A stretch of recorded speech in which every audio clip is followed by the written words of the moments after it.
Hello, everybody. Scott Golden here with the AEW Dark Review for the 15th of December, 2020. And we're a couple of weeks away from the end of the year, obviously. Dynamite's been around for about 15, 16 months now.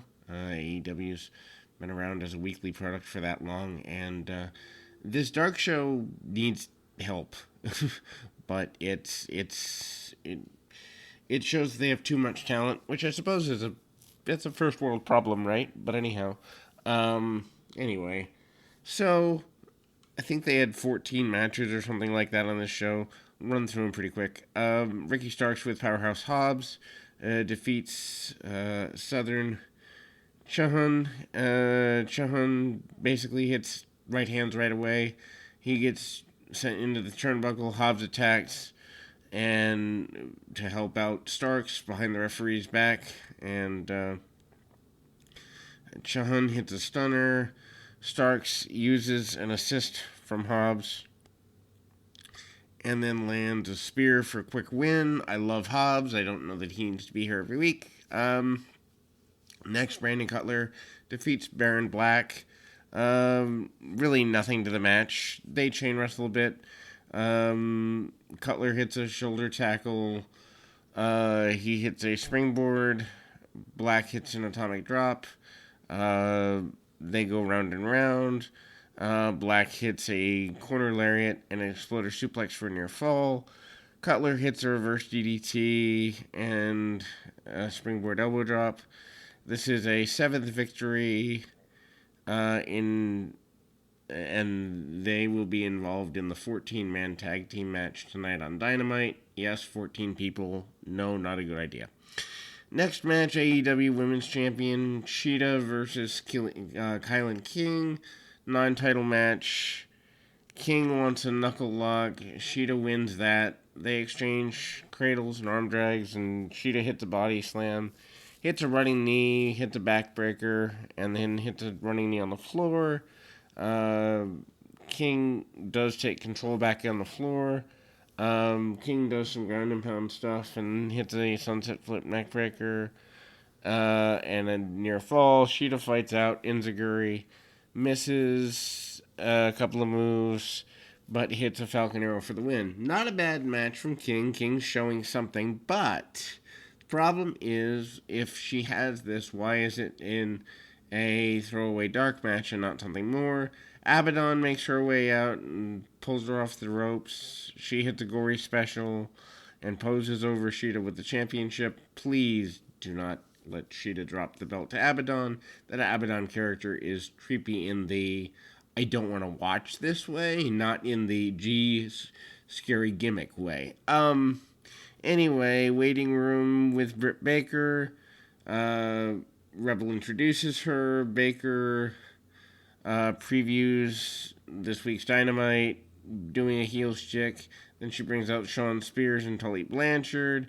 Baker asked how he got eliminated from the Dynamite Battle Royal a few weeks back. Tully points out that Spears has a 17-2 record before interrupted by knocking on the door. Marco Stunt comes out. Spears shuts the door in his face. This time it's Scorpio Sky who attacks Spears and throws him through the set. And that's, I guess, pretty okay. Jurassic Express, Jungle Boy, and Luchasaurus with Marco Stunt defeats Fuego del Sol and Sean Dean. Fine match, but completely skippable. Jungle Boy's 51st AEW match, and that's the most in AEW history. Imagine that, working like a year and a half and having 51 matches and being proud with that. I mean, there were guys that did 50 matches in 2 months back in the day. Anyway, Luchasaurus levels Dean, hits a big boot. Jungle Boy hits an assisted senton for a near fall. Dean sends Jungle Boy to the floor, hits a forearm, and then a plancha. But he misses a moonsault. Del Sol tags in. Jungle Boy hits the T. Harris into a backbreaker. Dean tagged back in. Prevents Jungle Boy from doing much more. Jungle Boy escapes a suplex and reaches Luchasaurus for the lukewarm tag. Luchasaurus goes, dunks on both opponents, and then hits a Beal out of nowhere, hits a double clothesline, and he powers out of the tornado DDT, hits a reverse Death Valley driver, and Jungle Boy tags in, hits a rebound lariat on Dean, and Luchasaurus hits the tail whip on Del Sol, and then we see Jurassic Express hit a modified power bomb for the win. It's fine. Leva Bates defeats Skyler Moore. Glad to see Leva win a match. Think it might be too late for her, though. Thunder Rosa's on commentary. They basically plug Thunder Rosa and Britt Baker. Moore does a little bit of chain wrestling. Bates turns that into a crossface. Moore uses some power and a gut wrench suplex. Bates makes a comeback, and then she hits a backstabber. She hits a Northern Light suplex. Moore hits a body slam. Bates cradles her for the win. Ugly match. I've seen so much better from Leva Bates. I don't know what hasn't clicked in AEW, but it certainly hasn't. Brian Cage VSK. Throwaway match here. Justin Roberts does not mention that Cage is the FTW champion. The introduction's redone, including this. And then VSK tries with strikes early. Cage catches him, turns him into a back suplex, and catches him with a drill claw and kicks. And then he nails a lariat. Cage follows up with an overhead suplex. VSK goes for DDT, but double underhook neck breaker for the 2 count there. VSK avoids a pump handle slam and hits some big moves. Cage catches a diving Huracan Rana and sends VSK into the ring post. Cage brings him back into the ring and then hits the drill claw for the win. The Acclaimed, Bowens, and Castor defeat Louisville and Mike Magnum. Acclaimed will make their Dynamite debut tonight against SCU, which could be cool. Valley's name is spelled incorrectly on the video board. Shows how much people care. Castor and Magnum start off before Bowens and Vale tag in. Castor hits a top rope move, and then the Acclaimed beat him down for quite a while. If they're supposed to be on Dynamite, then why is this taking so long? Vale gets a tag to Magnum after a missile drop kick. Magnum cuts off and hits a series of strikes. And then Acclaim hits the Acclaim to feign for the win. Anna Jay and Danny Jordan. Jordan tries to show the camera her burn book. Jay shoves her down. Jordan kicks her leg and hits a thrust kick.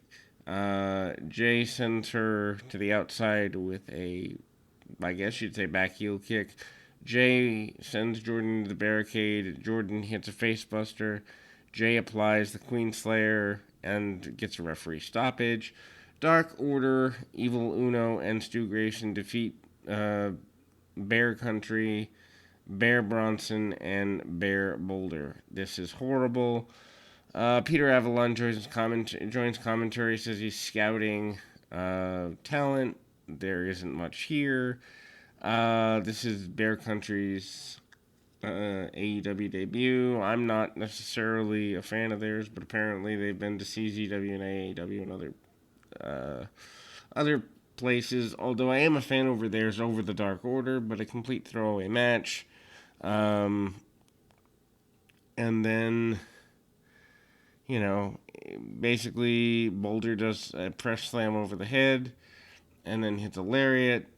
Uno gets a blind tag and attacks Bronson on the floor.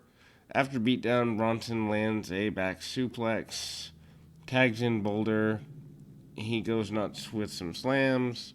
Boulder hits Uno with a few shoulders and catches Grayson with a crossbody at the same time in a fallaway slam. That was a cool spot. Grayson hits a suplex and a backflip kick on the opponents. Both teams make blind tags. Blind tags are way overdone here. And then Grayson avoids an assisted splash and hits the nightmare backbreaker. Boulder falls prey to, or Bronson falls prey to the fatality for the win. Joey Janella and Sonny Kiss against Sean Maluta and Ryzen. Janella somehow faces Kenny Omega. This is the worst match in AEW history. It hasn't even happened yet. Doesn't need to happen. Janella and Omega. Like, I watch AEW cover to cover each week and then catch up on NXT. This is the first time I honestly, depending on what's on NXT, I might actually flip channels because Janella, why is he employed? Whose friend is he? And to put him with your champion 2 weeks before the holidays, when, I mean, the last 2 weeks before, the end of the year are dead weeks anyway, mostly for wrestling. So why? Just why? So Kiss controls early.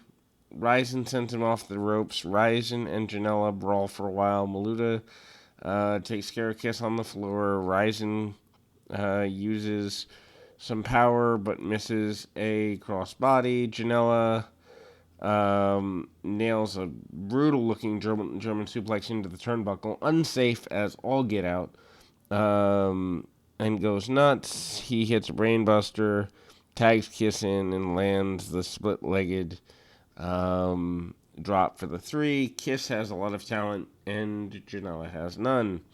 Tay Conti defeats Freya States. Conti takes control early, hits some kicks and throws. States fires back. Conti lands a Gamagiri, and then States catches her. Conti turns it into a body scissors. Conti then comes back with some knees and a spinning back fist, and then hits a flying armbar. States comes out, transitions into a interesting submission, and then Taya Conti gets a submission victory that way. Matt Seidel against Danny Limelight. I like Limelight. I hope they sign him or do something with him. I think he's got a lot of potential. Technical wrestling early. Seidel hits a leg drop and a corkscrew moonsault and hits a running knee strike. Knee strikes are overrated at this point. Gets a near fall with it. Hits a Rana. Limelight comes back, hits a clothesline, and controls the beatdown for a bit. Seidel hits a series of kicks and a Northern Lights bomb. Northern Lights also overly popular on this particular program. Seidel hits a Russian leg sweep and goes for the Cobra Clutch. Limelight fights back, applies a sleeper. Seidel fights out of that and hits a sidewalk slam crusher for the victory. Ivelisse with Diamante defeats Casey Lennox. Lennox finally making her debut here. Many people may know her as an interviewer / commentator for MLW over the years, but she's here. Ivelisse lays in strikes. Lennox surprises her with an arm drag. Ivelisse avoids a baseball slide. Diamante distracts. Ivelisse hits a tornado DDT, not DDP. Lennox comes back with a neck breaker, and then we see a snap mare driver. Ivelisse hits a reverse DDT for a near fall. Ivelisse transitions into an octopus hold and gets a submission victory. Best friends Trent and Chuck Taylor with Orange Cassidy defeats Chaos Project. Chaos Project doesn't even need to be employed. I don't get it. And the Best Friends, again, they did that parking lot brawl on Dynamite several months ago, and now they're still here in throwaway matches. They get virtually no offense, and Taylor and Serpentico do a lot of rehearsed wrestling. Trent and Luther tag in. Luther sends Taylor off the apron. Double knees from Trent. Trent manages to send both members of the Chaos Project to the floor, and then the tope. Luther sends Taylor into the ring post. Trent tosses Serpentico into the guardrail. Trent misses a spear and goes right into the guardrail. Chaos Project takes advantage for a little bit. Chaos Project beats down Trent for a while. Luther uses Serpentico as a weapon. Trent tries a suplex and sends Serpentico out of the ring. Serpentico pulls Taylor off the apron, preventing a tag. Chaos Project sets up the creeping death. Taylor pushes Serpentico off the apron.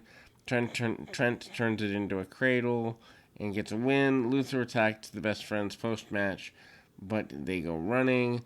Miro comes out, but officials will not let him fight. This is a completely skippable show, and I hate to say that because I love AEW, but this is just... I got through almost a 2-hour show in, 12 minutes? It's like there's nothing on here that you have to see. If you like wrestling and want to put it on in the background, that's great, but it's certainly not unmissable stuff here. Anyway, we'll be back with more right after this.